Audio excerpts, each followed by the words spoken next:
Então, boa noite, alunos. Vamos começar nossa aula de gestão ambiental. A gente está na sessão 4.1 e hoje a gente vai falar do Sistema de Gestão Ambiental, ou SGA.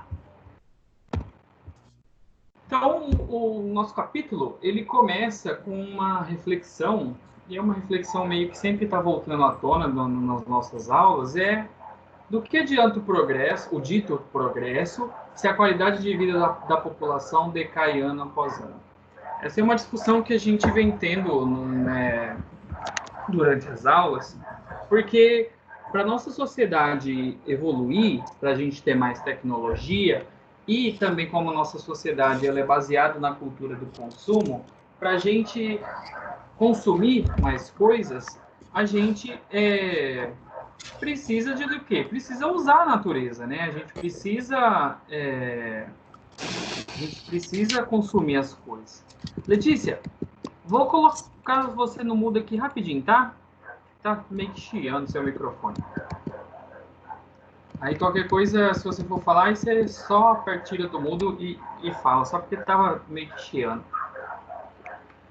Então, a gente fica num dilema, porque a gente quer consumir, mas se a gente não consumir de forma sustentável ou de forma que minimize a poluição, a qualidade de vida da nossa população ela vai diminuir, porque junto com esse progresso está vindo poluição, está vindo aquecimento global, está vindo perda da qualidade de água, está vindo queda na saúde,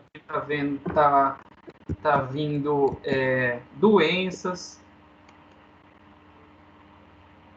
Deixa eu só esperar o Adelson entrar aqui certinho. Boa noite, Adelson. Boa noite, professor. Desculpa a demora. Não, sem problema. Então, por isso que fica essa reflexão aí, né? Que a gente meio que tem que carregar isso com a gente. A sociedade tem que evoluir, ela precisa consumir os recursos naturais, mas que precisamos, né, fazer isso de maneira sustentável, né? Para que a nossa qualidade de vida não diminua. Então, fica como reflexão inicial aí da nossa aula esse pensamento que a gente precisa, né, carregar com a gente. Então, baseado nisso, o nosso... Oi? Tá chiando um pouquinho, não sei se é o microfone do que entrou agora, do Adelson. Tá meio que um chiado no fundo. No meu retorno, aparentemente não tá, mas às vezes é a internet que pode estar ruim. Vou desligar o meu aqui também. Tá, deixa eu colocar o Adelson no mudo, ver se continua. Tá mudo ainda? Tá me ouvindo bem? Tá limpo o áudio? Não melhorou muita coisa não, mas deve ser alguma coisa, Deixa eu desencaixar e colocar de novo meu fone aqui.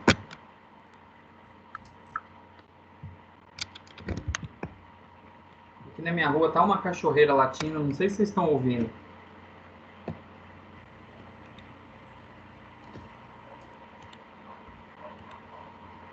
Tá. O nosso livro, ele traz algumas definições, então, de desenvolvimento sustentável, né? Que essa parte é importante na questão da gestão ambiental. Então, esse Sachs, 1993, ele traz uma definição para desenvolvimento sustentável. É um desenvolvimento humano que almeja a equidade social, a prudência ecológica e a eficiência econômica. Então, ele meio que coloca 3 pilares aí, né, nessa questão desse desenvolvimento. Quando fala equidade, é sinônimo de igualdade, né? Então, esses recursos naturais deveriam ser divididos de forma igual, né? E a qualidade ambiental também tem que ocorrer de forma igual para todo mundo da população. Então, a gente não pode ter privilegiados na nossa sociedade na hora de aproveitar essas questões ambientais. E o segundo pilar é a questão da prudência ecológica. Então, essa palavra prudente é interessante, porque é você ter um cuidado, né, com a ecologia, com a questão do meio ambiente. Você sempre tentando minimizar o consumo, minimizar as emissões. Então, essa palavra prudência eu achei legal. E, por fim, eficiência econômica. Então, esse termo eficiência também é bem importante, porque é você maximizar a utilização das coisas com o mínimo de recurso possível. Então, essa parte de eficiência, a gente ser mais eficiente é uma coisa boa quando a gente está tratando aí de recursos ambientais. Então, essa é uma definição legal para desenvolvimento sustentável. Já para gestão ambiental, nosso como é até o título, né, da nossa disciplina, né? Então, o nosso livro ele traz essa definição. A gestão ambiental é um conjunto de diretrizes e atividades administrativas e operacionais. Aí ele dá o exemplo de planejamento, direção, controle, alocação de recursos, etc., com o objetivo de obter efeitos positivos sobre o meio ambiente, evitando, eliminando ou reduzindo problemas causados pelas ações humanas à natureza. Então, essa ideia meio que vem se repetindo, né? Esses princípios de preocupação ambiental que a gente já viu em outras aulas, meio que se repetem essas ideias, né? Que a gente, se não tiver como evitar, né, eliminar, que a gente pelo menos reduza, né, esses danos ou problemas causados pela ação humana à natureza. E aí, quando a gente tem um bom jeito de fazer a gestão ambiental, a gente consegue realizar, né, esse evitamento, ou essa eliminação, ou reduzindo. E como que a gente faz isso? Que inclusive o principal objetivo da nossa aula de hoje é planejamento, direção, controle, uma melhor maneira de alocação de recursos. Então, é sobre isso que a gente vai falar mais à frente aí, que é como gerir, né, ambientalmente, quais ferramentas a gente pode utilizar para isso. Outra definição que eu tirei lá do nosso livro: conjunto de medidas adotadas pela gestão empresarial para evitar, na medida do possível, problemas para o meio ambiente. Vocês podem ver que ele coloca essa ressalva aqui, ó, na medida do possível, porque a gente sabe que meio que é impossível a gente, de acordo com a nossa, do jeito que acontece na nossa sociedade, buscando desenvolvimento, buscando consumo, meio que é impossível a gente fazer isso de uma maneira que não traga problemas para o meio ambiente. Então, você quer utilizar alguma coisa que seja feita de metal, você vai precisar minerar. Você quer se deslocar da sua casa até seu trabalho, você pode ir a pé, mas você pode ir de carro, vai emitir poluente. Você tem a geração da energia elétrica da sua casa, mas essa geração pode ter vindo de uma hidrelétrica que alagou uma área enorme e nisso matou algumas espécies. Então, tudo é difícil você pensar uma sociedade tecnológica que não utilize, né, de recursos ambientais. Então, gestão ambiental vem para isso, para minimizar esses danos e de tornar mais eficiente, né, essas utilizações. Então, tem em 1991, teve uma reunião devido à preocupação das empresas quanto a esse gerenciamento ambiental. Então, a Câmara de Comércio Internacional ela publicou em 1991 a Carta de Princípios para o Desenvolvimento Sustentável. Eu coloquei aí o símbolo desse ICC, dessa Câmara de Comércio Internacional. Então, é meio que as empresas buscando se organizar e seguir alguns princípios. Essas empresas são de diversos países e para tentar ter o desenvolvimento tecnológico da sociedade, mas de uma forma sustentável.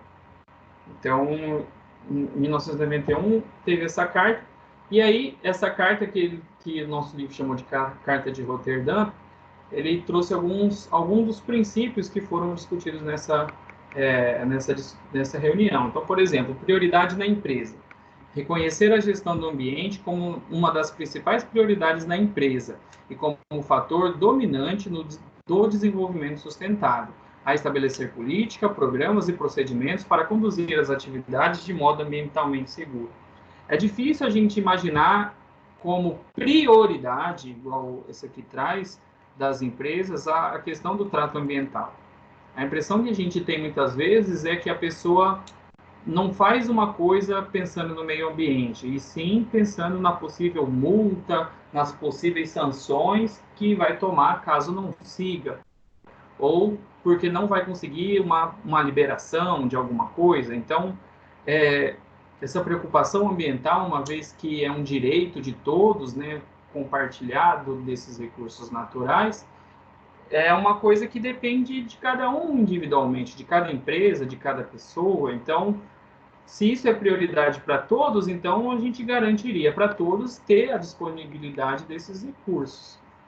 E por isso que nessa carta eles colocam que a gestão ambiental tem que ser uma das prioridades, porque se todo mundo abrir mão disso, meio que a gente condena, né, o futuro da nossa sociedade da maneira que é. Segundo princípio, formação do pessoal. Formar, treinar e motivar o pessoal para desempenhar suas atividades de maneira responsável em face do ambiente. Porque, pessoal, conhecimento é tudo. Se você não tiver o conhecimento, se você não souber, como que você vai pensar em gerir os seus recursos? Se você não tem noção das coisas, como que você vai tratar um rejeito? Como que você vai saber se você pode utilizar a água ou não? Então, a formação do pessoal em relação a isso, de você oferecer formação, então você ter o conhecimento, que meio que é o que essa disciplina está fazendo, né? É uma forma de estar formando as pessoas. A questão de treinar, então muitas vezes é preciso você ter atividades que são práticas, então você tem que ter o treino para você saber executar. E também coloca como questão de motivação, né? Porque se a pessoa não sentir dentro dela que ela precisa, que ela faz parte do meio ambiente, ela talvez não seja sucinta a querer fazer as coisas que precisam ser feitas. E por último, aqui na questão de pesquisas, não são só esses, tá? Aqui foram trazidos três princípios. Realizar ou patrocinar pesquisas sobre impactos ambientais das matérias-primas, dos produtos, dos processos, das emissões e dos resíduos associados às atividades da empresa e sobre os meios de minimizar tais impactos adversos. Então, pessoal, a ciência não para, seja ela financiada pelo Estado ou por empresas, a ciência não para, ela continua evoluindo técnicas, evoluindo conhecimentos. Então, a ciência pode ser uma aliada na questão do desenvolvimento sustentável, da gente ser mais eficiente, da gente, de repente, utilizar melhores matérias-primas, melhorar processos, de repente fazer um processo que tenha menores emissões ou menores produções de resíduos. Então, investir em pesquisa, investir em ciência também é importante aí na gestão ambiental e deve ser uma preocupação aí das empresas em estar investindo nesse conhecimento para que a própria empresa fique mais sustentável. Então, isso são alguns princípios aí que foram combinados aí nessa reunião.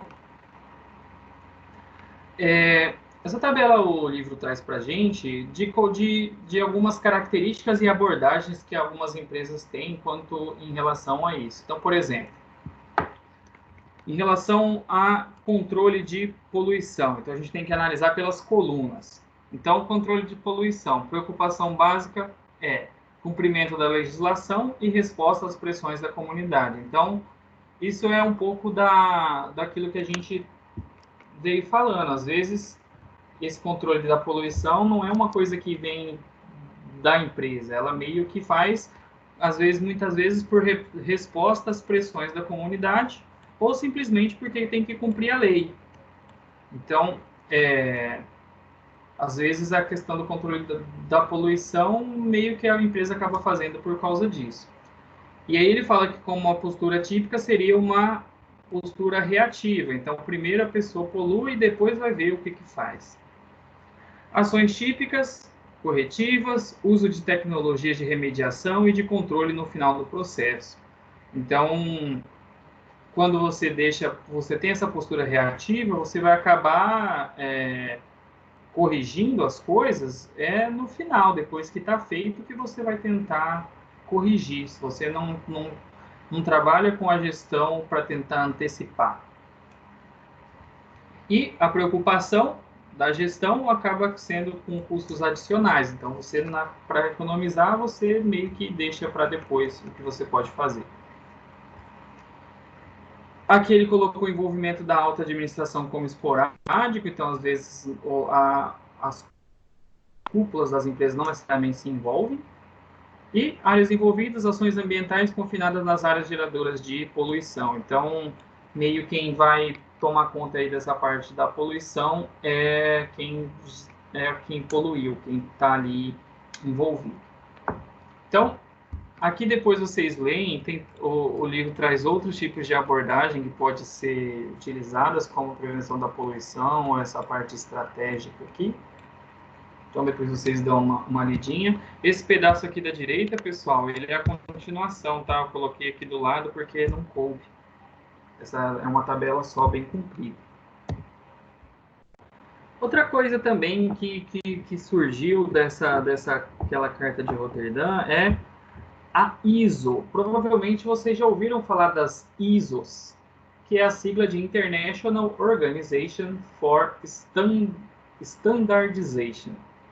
Então, ela é uma organização internacional para padronização. Então, a gente tem uma organização que é internacional que serve justamente para padronizar as coisas.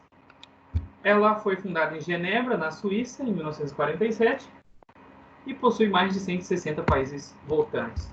Mas a pergunta para vocês, que eu faço essa para vocês, eu gostaria de ouvir vocês, por que padronizar métodos e materiais para melhorar a gestão é importante, e pensando nisso a nível do mundo? Vamos começar por você, Letícia. Por que é importante a gente padronizar de uma maneira meio que mundial métodos e materiais utilizados aí numa gestão ambiental, por exemplo?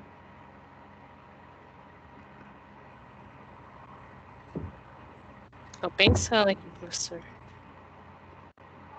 Adelson, você tem aí uma resposta aí, mas na ponta da língua?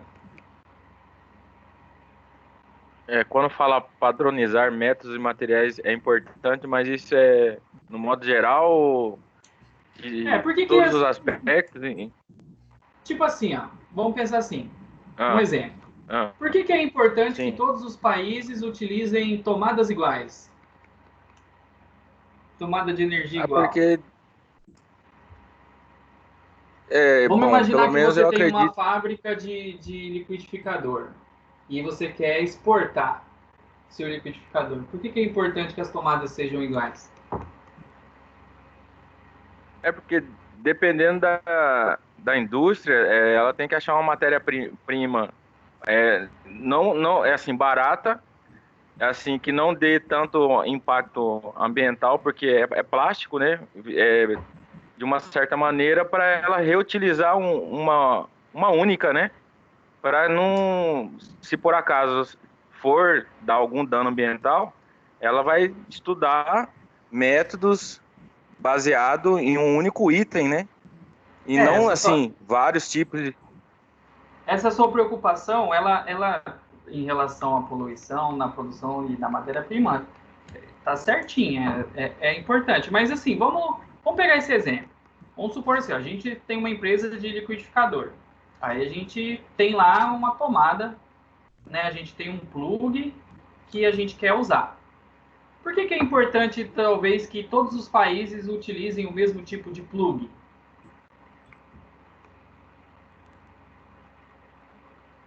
O que vocês acham que aconteceria se eu quisesse exportar meu produto e aqui minha tomada fosse, sei lá, do tamanho de uma melancia, meu plug enorme, e chega lá no outro país, é um plug pequenininho?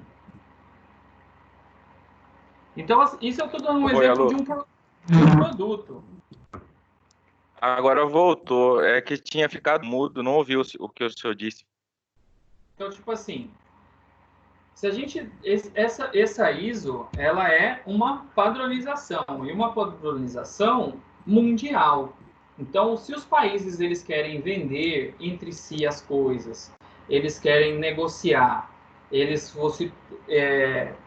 você e até localmente, se você quer vender produtos, você padronizar a forma de fazer esse produto e até inclusive a forma do produto facilita que você faça esse tipo de troca e de venda. Eu usei um problema de tomada porque isso é uma das coisas que meio que fogem, até hoje meio que fogem um pouco da questão elétrica, porque se você tem um produto que você quer exportar, você não vai vender com a tomada com um plug do Brasil, sendo que vai chegar lá fora e utiliza outro plug. Isso aí já vai ser uma dificuldade para o seu produto chegar em outro país. Então, quando você... eu entendi. A ISO, ela baseia na qualidade de produtividade, independente do qual tipo de produto que você produz, desde que você tenha qualidade baseada na ISO, né? Então, ela tem ela tem o termo que você tem que segui-la, independente do qual produto que você vai produzir, desde que produto com qualidade, né? E assim... Então, siga a risca, né? de uma maneira geral, ela é uma padronização, ela é um combinado entre os países para combinar que os métodos e os materiais sejam parecidos. O que vai acontecer se você não quiser ser diferente? Você vai ficar fora do padrão.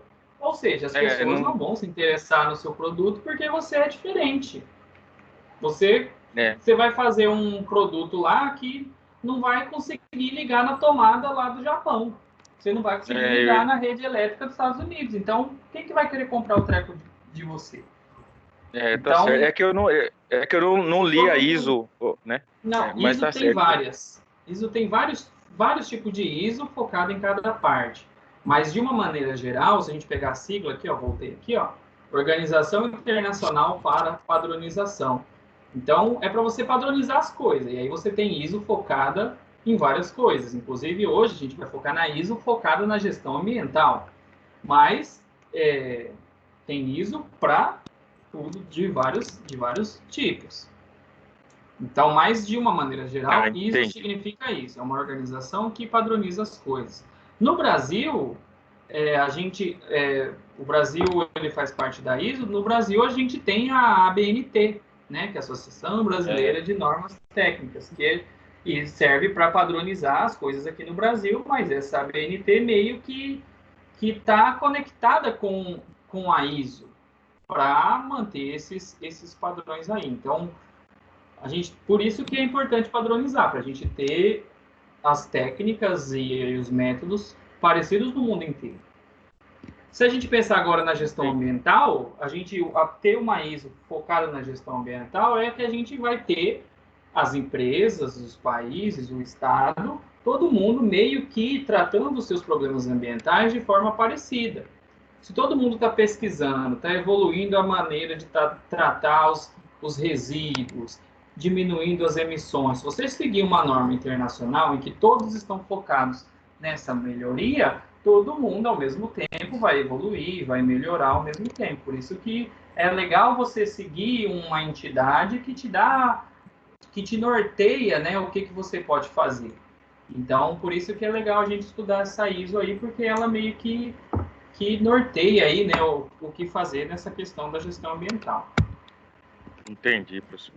Aqui eu trouxe um pouco da história do Brasil na ISO, né, que é nesse instituto aí, né, nessa organização internacional. Então, em 1994 foi criado esse grupo chamado GANA, Grupo de Apoio à Normalização Ambiental, com o apoio da ABNT, né, que é a nossa Associação Brasileira de Normas Técnicas, e ele influenciou decisivamente para que os interesses da indústria brasileira e dos países em desenvolvimento fossem levados em conta no desenvolvimento da série ISO 14000.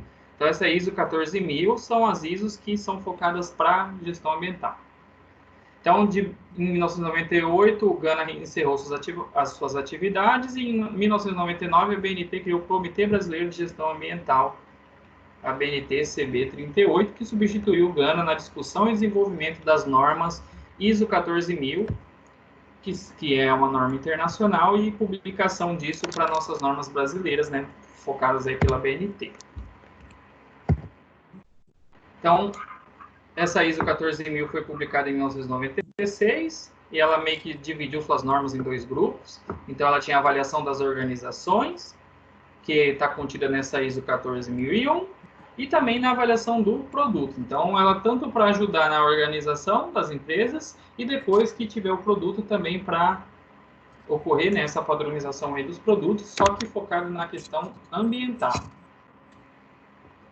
No Brasil, ela é conhecida como NBR 14001, Sistema de Gestão Ambiental, Especificações e Diretrizes para Uso.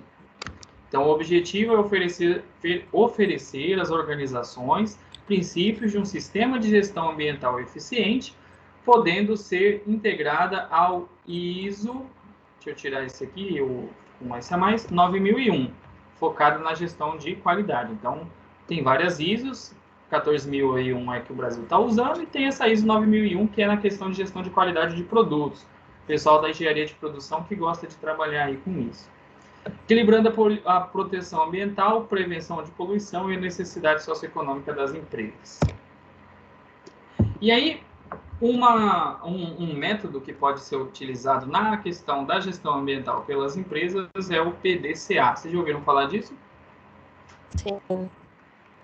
Então, ele é um método famoso aí na questão da gestão ambiental. Então, a gente vai tentar puxar isso para a gestão ambiental, que é a nossa parte. Então, em inglês, ele é Plan, Do, Check e Act.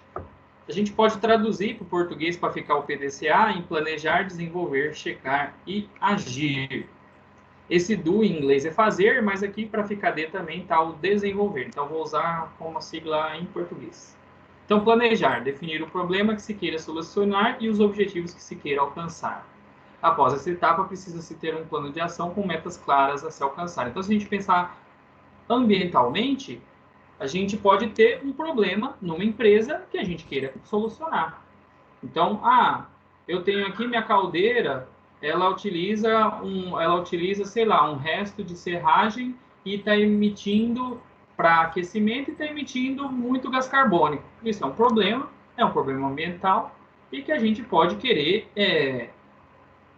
resolver isso, né? Então, como que a gente faz para resolver? Então, nessa primeira parte, a gente vai fazer um plano de ação para a gente ver, a gente pode fazer tal coisa, tal coisa, tal coisa, e qual que é a meta? Está emitindo 1000 e eu quero emitir 500. Então, você faz o plano de ação antes de agir e depois você vai ver se você vai conseguir atingir. Depois é a parte do desenvolver. Então, você vai desenvolver o plano de ação. Requisita-se treinamento para quem for desenvolver o plano. Então, sei lá, se você queria colocar, sei lá, um filtro na sua chaminé, então aqui no desenvolver você vai lá e coloca o filtro na sua chaminé para você desenvolver, né, aquilo que foi planejado, né, no seu plano de ação.